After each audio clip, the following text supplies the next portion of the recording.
Assalamualaikum warahmatullahi wabarakatuh. Saya Ani Madiani dari mahasiswa Teknik Industri semester 3 akan mempresentasikan mata kuliah Psikologi Industri untuk ujian akhir semester yang bertemakan konflik dan negosiasi di dalam perspektif arsitektur, sosiologi, teknologi, dan komunikasi. Baik, langsung saja saya jelaskan. Pendahuluan. Konflik dan negosiasi merupakan dua istilah yang sering dibicarakan, baik di dalam percakapan sehari-hari maupun pada konteks akademik. Secara akademis, kedua istilah tersebut menjadi fokus bahasan pada berbagai disiplin ilmu termasuk arsitektur, komunikasi, dan teknologi. Meskipun istilah yang dikaji sama, yaitu konflik dan negosiasi, namun ketika dikonseptualisasikan di dalam disiplin ilmu yang berbeda, maka cara pandang dan fokus kajian yang muncul tidak akan sama. Perbedaan tersebut merefleksikan adanya perbedaan mendasar di antara masing-masing ilmu, baik secara epistemologis atau asal-usul pengetahuan maupun ontologis, yaitu sifat dasar fokus kajian.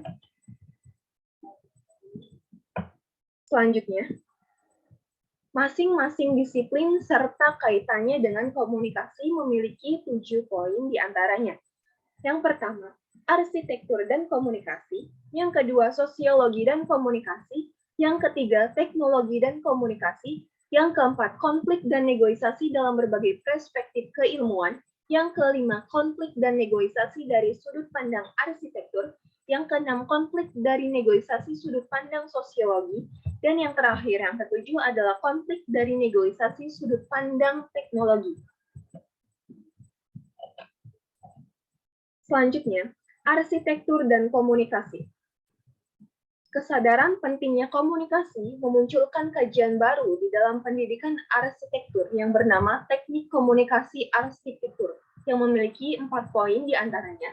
Yang pertama, teknik komunikasi arsitektur adalah seni. Metode atau keterampilan untuk mengirimkan dan menerima informasi arsitektural agar dapat dipahami oleh pihak yang menjadi sasaran komunikasi. Yang kedua, ada bentuk komunikasi utama. Dalam teknik komunikasi arsitektur adalah bentuk visual. Bentuk visual sebaiknya digunakan seaktif mungkin, baik itu di dalam konteks berkomunikasi atau berpikir. Semakin kuatnya penguasaan bahasa visual akan meningkatkan kemampuan berpikir dalam ruang, dan kemampuan untuk mengekspresikan ruang akan menjadi lebih baik. Yang ketiga, ada teknik komunikasi arsitektur menekankan pada pemahaman. Objek dari komunikasi, yaitu ruang dan arsitektur, tujuan dan peran dari komunikasi, baik sebagai fungsi kultural maupun fungsional. Kemudian ada yang keempat, parameter tujuan dari komunikasi arsitektur adalah ketercapaian tujuan dari komunikasi dan pemahaman partisipan komunikasi terhadap objek yang dikomunikasikan.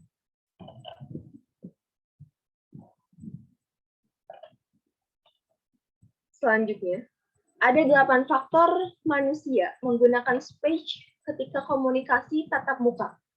Yang pertama, postur faktor, yaitu terkait dengan jenis kelamin dari partisipan dan posisi dasar mereka, seperti halnya berdiri, duduk, dan berbaring. Yang kedua, ada kinesthetic factor, yaitu terkait kedekatan individual terkait dengan kemungkinan saling menyentuh. Yang ketiga ada sosiofungal, sosiopitheexis. Pembicara mungkin saling berhadapan, saling membelakangi, atau menghadap ke arah sudut tertentu, menggambarkan saling mendukung atau tidak. Yang keempat ada touching behavior. Orang mungkin terlibat di dalam tindakan menyentuh, berpegangan, saling mendekat, dan sebagainya. Yang kelima, ada visual code. Kategori ini termasuk perilaku kontak mata, seperti saling pandang langsung dan tidak memandang sama sekali. Yang keenam, ada thermal code, terkait dengan kehangatan yang diterima dari partisipan komunikasi yang lain. Yang ketujuh ada olfactory code, termasuk bau yang diterima dari lawan bicara. Kemudian yang ke-8 yaitu voicelessness. Kerasnya suara dalam pembicaraan dapat berpengaruh pada ruang antara pesona. Selanjutnya ada sosiologi dan komunikasi. Ada 3 pokok bahasan pada sosiologi, diantaranya fakta sosial, yaitu cara bertindak, berpikir, dan berperasaan yang berada di luar individu dan mempunyai kekuatan memaksa dan mengendalikan individu tersebut. Yang kedua, ada tindakan sosial, suatu tindakan yang dilakukan dengan mempertimbangkan perilaku orang lain. Dan yang terakhir, ada realitas sosial, terkait dengan kemampuan sosiologi untuk menyikap berbagai tabir dan mengungkap tiap helai tabir menjadi suatu realitas yang tidak terduga. Selanjutnya ada teknologi dan komunikasi. 3 tentang teknologi menurut ilmuwan Mitch Luhan. Yang pertama ada extension thesis, cara bertindak, berpikir, dan berperasaan yang berada di luar individu dan mempunyai kekuatan memaksa dan mengendalikan individu tersebut. Kemudian yang kedua ada environmental thesis, teknologi atau media menciptakan lingkungan, merombak lingkungan hidup lama, dan menciptakan lingkungan hidup baru, serta mengubah rasa resepsi manusia. Kemudian yang ketiga ada anti-content, medium is the message.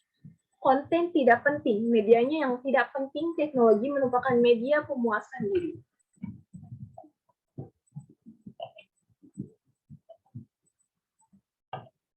Lalu ada konflik dan negosiasi dalam berbagai perspektif keilmuan. Konflik sangat erat kaitannya dengan perasaan manusia, termasuk perasaan yang diabaikan, disepelekan, tidak dihargai, ditinggalkan, dan juga perasaan jengkel karena kelebihan beban kerja, menurut ilmuwan Deutsch 1973-38. Perasaan-perasaan tersebut sewaktu-waktu dapat memicu timbulnya kemarahan. Keadaan tersebut akan mempengaruhi seseorang dalam melaksanakan kegiatannya secara langsung dan dapat menurunkan produktivitas kerja organisasi secara tidak langsung dengan melakukan banyak kesalahan yang disengaja maupun tidak disengaja.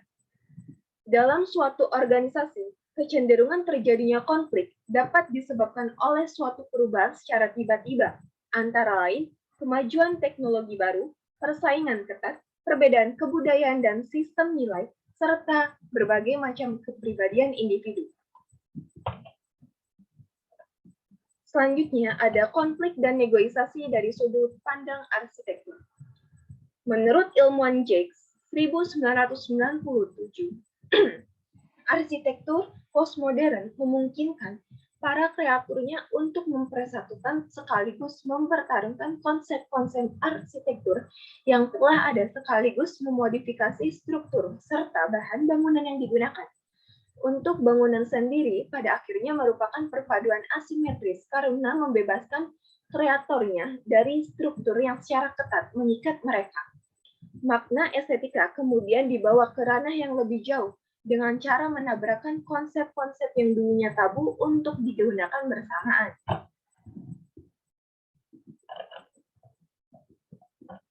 Lalu ada konflik dari negosiasi sudut pandang sosiologi.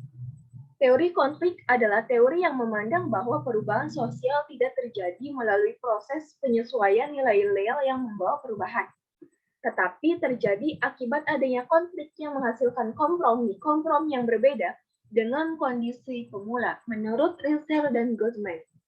Teori ini didasarkan pada kepemilikan sarana-sarana produksi sebagai unsur pokok pemisahan kelas dalam masyarakat. Dalam sebuah masyarakat modern antara lain disebabkan oleh beberapa faktor, di antaranya yang pertama, semakin tidak merata distribusi sumber-sumber di dalam suatu sistem, akan semakin besar konflik kepentingan antar segmen dominan atau lemah. Yang kedua, ada segmen-segmen yang lebih lemah. Semakin menyadari akan kepentingan kolektif mereka, maka akan semakin besar kemungkinannya mereka itu akan mempertanyakan keabsahan distribusi sumber-sumber yang tidak merata. Yang ketiga, apabila segmen-segmen sumbernya semakin dipersatukan oleh keyakinan, dan semakin berkembangnya struktur kepentingan politik, maka segmen dominan dan segmen-segmen yang dikuasai yang lebih lemah akan terpolarisasi. Kemudian yang keempat, segmen yang lemah dalam suatu sistem semakin sadar akan kepentingan-kepentingan kelompok mereka, maka semakin besar kemungkinan mereka mempermasalahkan keabsahan distribusi sumber-sumber dan semakin besar pula kemungkinannya mereka mengorganisir untuk memulai konflik secara terang-terangan terhadap segmen-segmen dominan suatu sistem.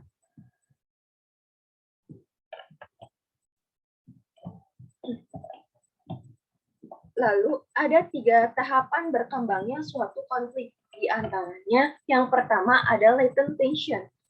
Konflik masih dalam bentuk kesalahpahaman antara satu dengan yang lainnya, tetapi antara pihak yang bertentangan belum terlibat dalam konflik. Yang kedua ada nascent konflik. Konflik mulai tampak dalam bentuk pertentangan meskipun belum menyertakan ungkapan-pengungkapan ideologis dan pemetaan terhadap pihak lawan secara terorganisir. Kemudian yang terakhir ada intensif konflik. Konflik berkembang dalam bentuk yang terbuka disertai dengan radikalisasi gerakan di antara pihak yang saling bertentangan dan masuknya pihak ketiga ke dalam arena konflik.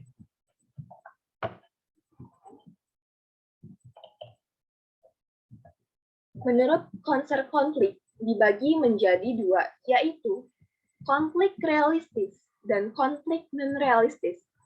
Konflik realistis sendiri berasal dari kekecewaan terhadap tuntutan khusus yang terjadi dalam hubungan dan dari perkiraan kemungkinan keuntungan para partisipan yang ditunjukkan pada objek yang dianggap mengecewakan.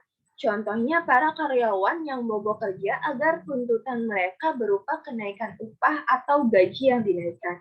Kemudian yang kedua ada konflik non-realistis. Konflik non-realistis, konflik yang bukan berasal dari tujuan-tujuan saingan yang antagonis, tetapi dari kebutuhan untuk meredakan ketegangan, paling tidak dari salah satu pihak. Koshar menjelaskan, dalam masyarakat yang buta huruf, pembalasan dendam biasanya melalui ilmu gaib seperti tulus, santet, dan lain-lain.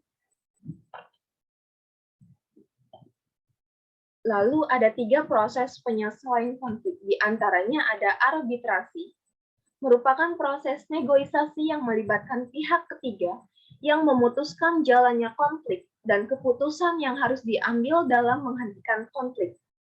Kemudian yang kedua ada mediasi, merupakan proses negosiasi yang melibatkan pihak ketiga sebagai mediator yang menjembatani antara pihak-pihak yang berkonflik. Kemudian yang terakhir ada konsiliasi, merupakan sebuah proses negosiasi yang menyatukan kedua belah pihak serta mengabaikan kepentingan masing-masing untuk mencapai tujuan bersama yang lebih besar. Lalu ada konflik dari negosiasi sudut pandang teknologi. Beberapa ilmuwan menganggap bahwa keberadaan teknologi di dalam suatu masyarakat memiliki sifat yang netral dikarenakan penemuannya yang berbasis ilmu pengetahuan. Namun, tidak dapat dipungkiri bahwa lahirnya sebuah teknologi selalu memiliki hubungan dengan kebutuhan masyarakat, sehingga netralitas kemunculan sebuah teknologi masih bisa diperdebatkan hingga kini. Lalu, kesimpulan dari semua materi yang sudah saya jelaskan, yaitu ilmu komunikasi, arsitektur, sosiologi, dan teknologi memiliki hakikat dasar yang berbeda.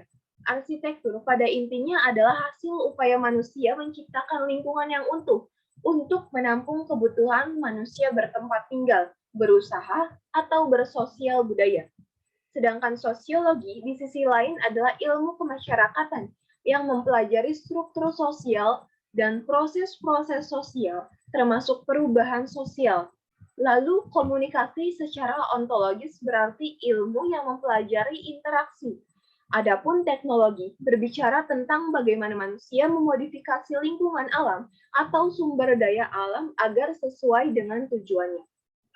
Baik, Mungkin itu yang saja yang dapat saya sampaikan dari presentasi psikologi industri ini.